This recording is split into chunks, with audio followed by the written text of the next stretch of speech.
सभी लोग कैसे हो आप लोग?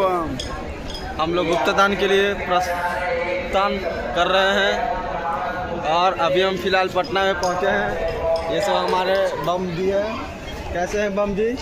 अब बढ़िया, हर हर महादेव। ये हमारे गुप्ता जी हुए जो इनका अभी सुक्कू भुतला गया है। देखो इधर है, देख लीजिए सभी को।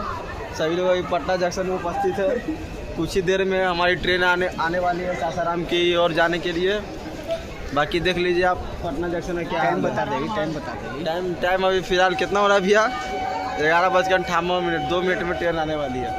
भाई पटना जंक्शन का आप हालात देख सकते हैं। सरकार से यही निवेदन है कि एक बम जी के लिए स्पेशल से एक ट्रेन, ताकि आने जाने में दिक्कत नहीं हो। ऐसे तो दिक्कत है, कम से कम ट्रेन एक्स्ट्रा में भैया ज़्यादा। हाँ, हर हर महादेव, हर हर महादेव। बोल बम, बम बम बोल बम, बम बम। बोला बम, बोल बम।